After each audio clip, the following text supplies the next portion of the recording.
20 years of excellence. Sun International Institute of Tourism and Management. మీరు చేసిన పనికి you are responsible. ఇప్పుడు కాదు 10 సంవత్సరాల తర్వాత కూడా మీరు జవాబు ఇవ్వాల్సిందే. You have to say why you did it. మీరు అది చెప్పండి, మీరు ఎందుకు చేశారు, మీ అది కరెక్టా కాదా అని మనం తర్వాత డిబేట్ చేద్దాం. కానీ ఆ రోజు ఇచ్చిన జడ్జ్మెంట్తో ఎంతమంది చనిపోయారో వాళ్ళ ఫ్యామిలీస్కి మీరు ఏం చెప్తారు? అది justice Sudarshan Reddy has to make a statement.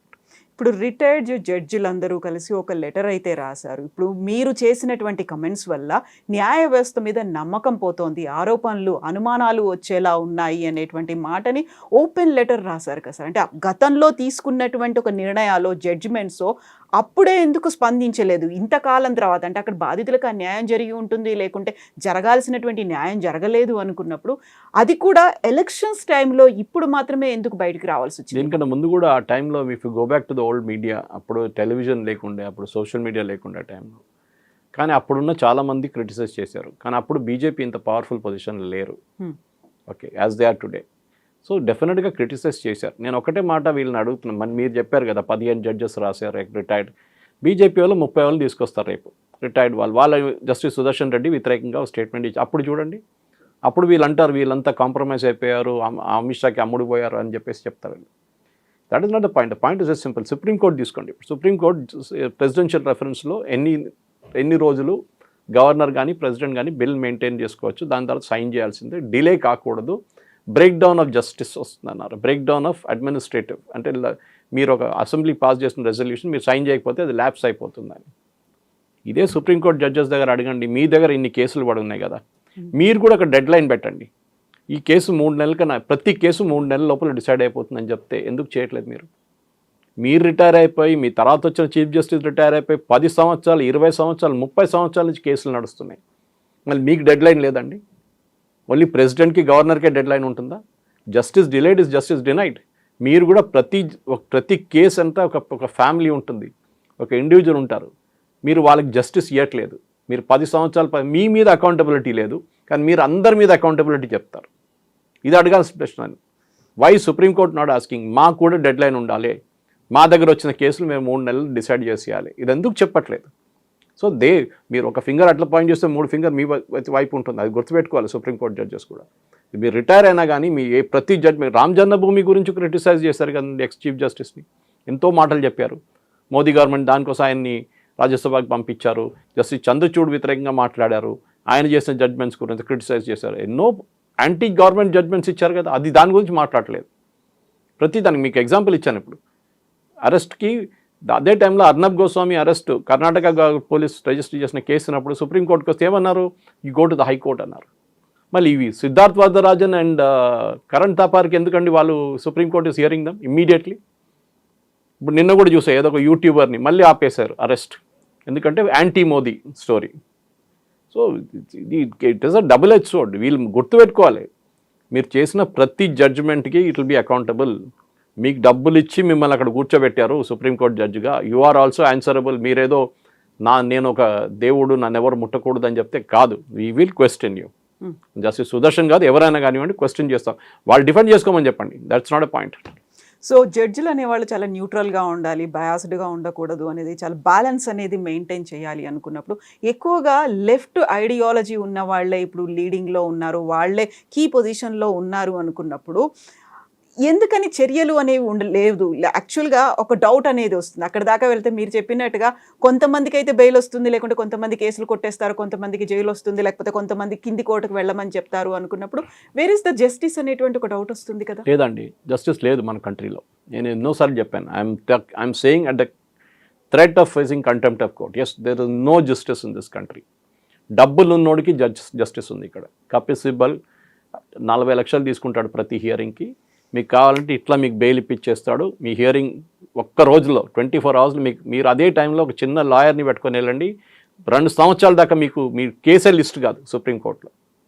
డబ్బులు ఉన్నోడికే జస్టిస్ మన కంట్రీలో. We are seeing it out of 20-30 సంవత్సరాలు పడిన కేసు మీరు ఎందుకు తీర్పు తీసుకురావట్లేదు? Why are you not giving judgements for that?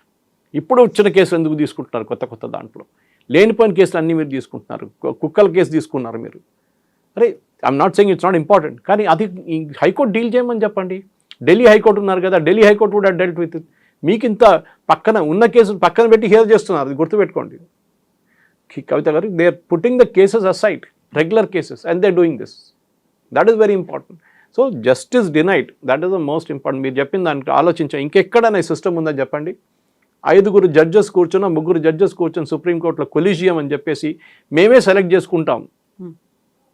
రేపు ఇండియన్ ఆర్మీలో 5 జనరల్స్ కూర్చొని మేమే నెక్స్ట్ ఆర్మీ చీఫ్ని సెలెక్ట్ చేస్తామంటే అలౌ చేస్తారండి మీరు? ఇదే సుప్రీంకోర్టు ఆపేస్తారు వాళ్ళని. దట్ ఇస్ నాట్ అలౌడ్, అట్లా చేస్తారు మీరు అని చెప్పేసి. You are compromising integrity of. సరే, దీనికన్నా ముందు పొలిటికల్ పార్టీస్ వాళ్ళ రిప్రజెంటేటివ్స్ని తీసుకున్నారు, అదంతా జరిగింది. లేదంగా ఇందిరాగాంధీ టైంలో అయితే 3 చీఫ్ జస్టిస్ని పొటెన్షియల్ క్యాండిడేట్స్ని పక్కన పెట్టి ఎమర్జెన్సీ టైంలో చీఫ్ జస్టిస్గా తీసుకొచ్చారు. కథ మనకు అందరికి తెలుసు.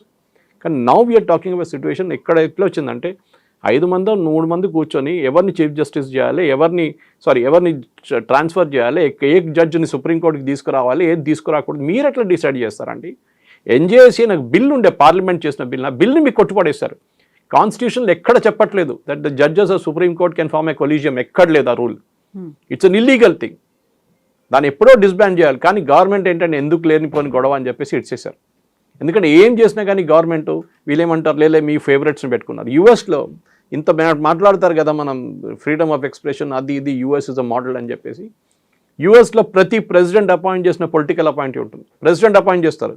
ఒబామా అపాయింట్ చేసిన జడ్జిలు ఇంకా ఉన్నారు సుప్రీంకోర్టులో, యూఎస్ సుప్రీంకోర్టులో.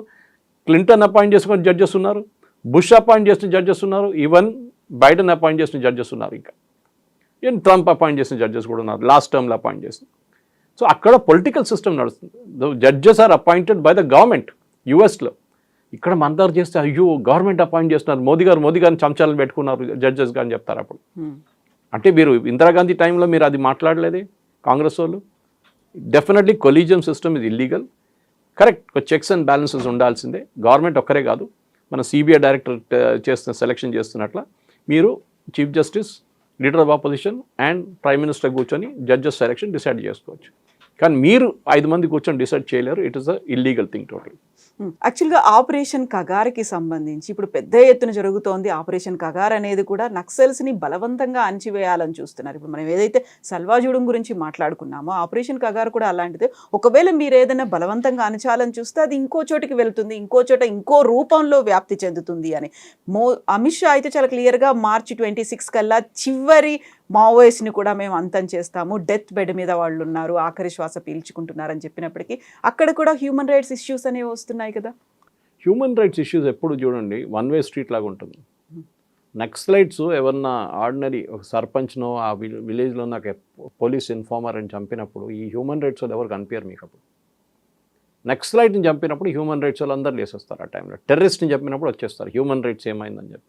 అందరికి హ్యూమన్ రైట్స్ ఉందండి. ఇవాళ నేను చూసాను పొద్దున సుప్రీంకోర్టు నిన్న ఒక హియరింగ్లో షాకింగ్, ఒక ఆయనకి డెత్ సెంటెన్స్ ఇచ్చారు. ఒక కిల్లర్కి 4 వయసు అమ్మాయిని రేప్ చేసి చంపిన ఒక ఆయనకి డెత్ సెంటెన్స్ ఇచ్చారు.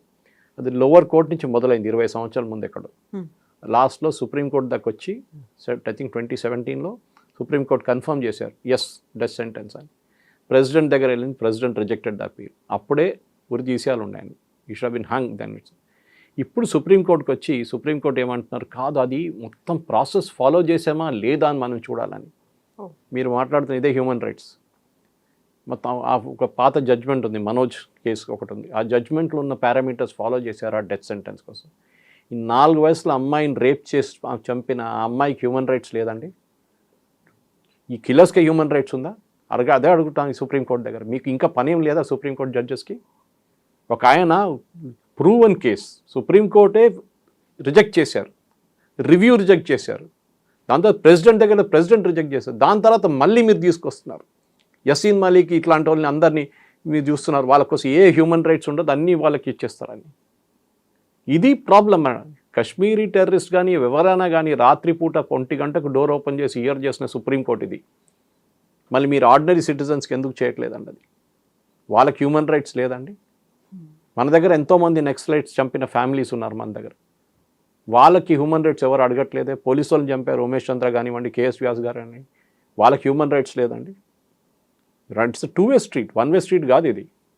సో డెఫినెట్గా ఇప్పుడు ఇక్కడ నడుస్తున్న పెద్ద పెద్ద మేధావులు కానివ్వండి, ప్రొఫెసర్ హర్గోపాల్ కానివ్వండి, మిగతా వాళ్ళు కానివ్వండి, ప్రొఫెసర్ కోదండరామ్, ఇట్లాంటి వాళ్ళందరూ మాట్లాడతారు. వరవరరావు గారు ఉన్నారు దీనికన్నా ముందు. వీళ్ళందరూ మాట్లాడి human rights, only human right next rights గురించి మాట్లాడతారు. హ్యూమన్ బీయింగ్స్ కూడా ఉంది, మిగతా చోట్ల ఎవరిని చంపారో వాళ్ళకు కూడా హ్యూమన్ రైట్స్ ఉంది, అది గుర్తుపెట్టుకోవాలి వీళ్ళు. అది ఆపరేషన్ కగార్ కానీ ఎక్కడైనా కానివ్వండి.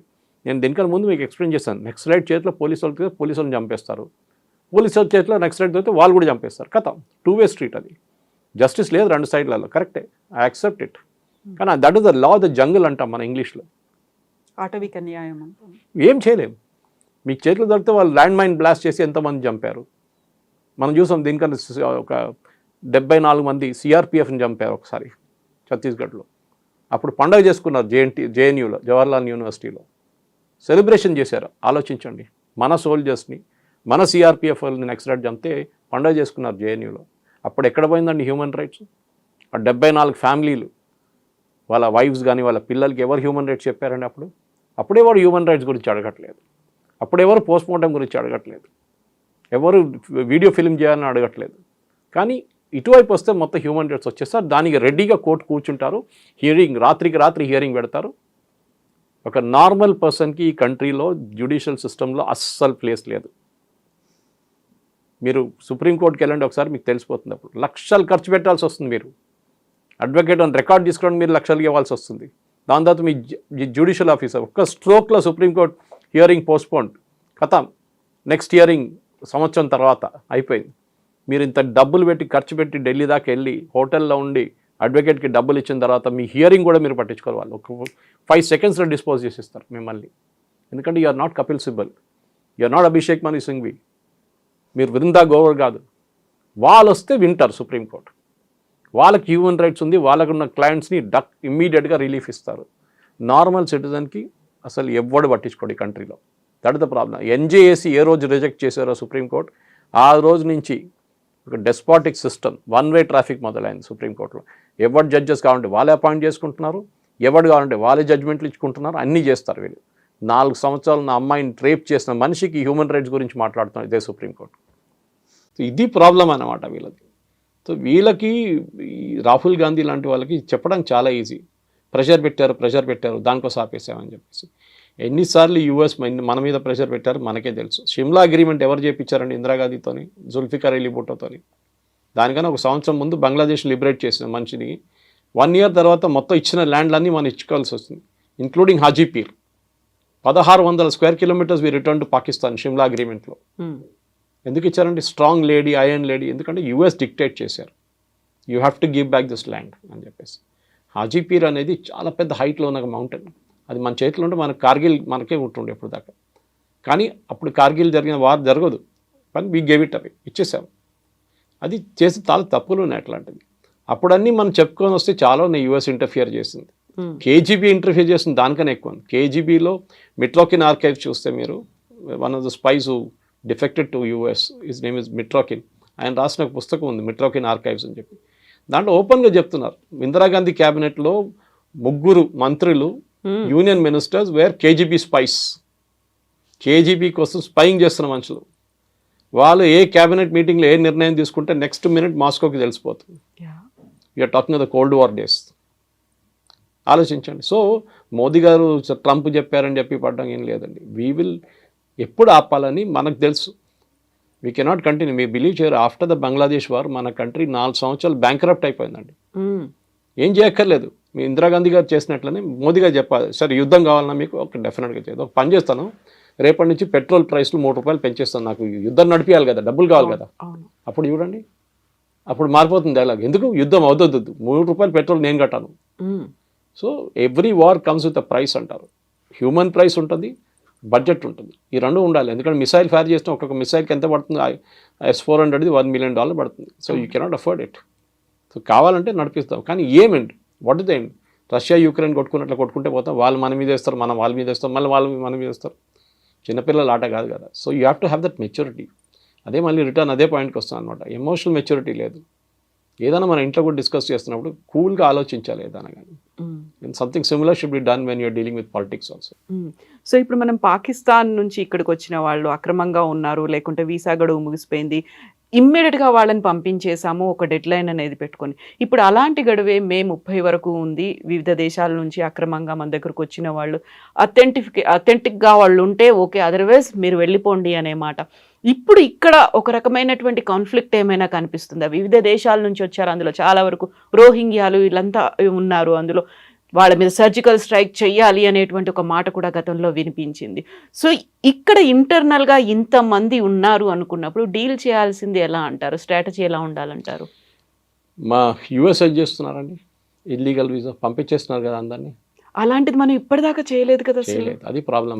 మన 140 కోట్ల మంది పాపులేషన్ ఉన్న దాంట్లో సుప్రీంకోర్టు మనం చెప్పారు మనం ధర్మశాల కాదు ఇది. ఇదే రోహింగ్యాలు పాకిస్తాన్కి ఎందుకు వెళ్ళలేదండి? ఇదే రోహింగ్యాలు ఆఫ్ఘనిస్తాన్కి ఎందుకు వెళ్ళలేదండి? ముస్లిమ్స్ కదా వాళ్ళందరూ. సౌదీ అరేబియా తీసుకోవాలి ఉండే వాళ్ళని, యూఏఈ తీసుకోవాలి ఉండే. Open arms please come. ఖతార్లో వీళ్ళు టెర్రరిస్ట్ లీడర్స్ అందరూ అక్కడే కూర్చుంటారు. ముస్లిం బ్రదర్హుడ్ కానీ, ఐసిస్ కానీ, అల్ఖైదా కానీ, హమాస్ వీళ్ళందరూ ఖతార్ తీసుకోవాలి ఉండే. బహరీన్ తీసుకో, ఓపెన్గా యాక్సెప్ట్ చేయాలి. రండి మీరు రోహింగ్యా ముస్లిం, మాదే ముస్లిమ్స్, యూఆర్ సేమ్. వాళ్ళు తీసుకోకుండా భారతదేశంలో వచ్చి కూర్చున్నారు ఎందుకండి? నాకు అర్థం కాదు. అండ్ పంపిస్తే వీళ్ళేమో కాలిన్ గన్జాల్స్ లాంటి వాళ్ళు సుప్రీంకోర్టుకి వెళ్ళి బోట్లో తీసుకెళ్ళి, అండమాన్లో తీసుకెళ్ళి థాయిలాండ్ దగ్గర పడేశారు, మయన్మార్ దగ్గర పడేశారు అంటున్నారు. మన దేశంలో ఇల్లీగల్గా వచ్చారు, మీరు లీగల్గా రాలేదు. యుఎన్హెచ్సిఆర్ కార్డ్స్ ఇచ్చారు, United Nation Human Right Commission, కానీ we are not a signatory to that commission. మేము యాక్సెప్ట్ చేయం. వారు యాక్చువల్లీ ఇదే సుప్రీంకోర్టు 2 నెలల ముందు రోహింగ్యా పిల్లలకి అడ్మిషన్ ఫ్రీగా ఇవ్వాలని చెప్పి ఢిల్లీ స్కూల్స్కి ఆర్డర్ ఇచ్చారు. మన పిల్లలకి లేదు. ఇండియన్ పిల్లలకి ఆట వాళ్ళు అసలు పట్టించుకోరు. రోహింగ్యా పిల్లలకి అడ్మిషన్ అని చెప్పి సుప్రీంకోర్టు, కానీ వాళ్ళ మాట తీర్పు అంతా మారిపోయింది ఎక్కడ? ఈ కాన్ఫ్లిక్ట్ మొదలైన తర్వాత. మన తమిళనాడు, మన శ్రీలంక నుంచి ఒక శ్రీలంకని వచ్చింది, మనం పట్టుకొని జైలు వేసేస్తుండే.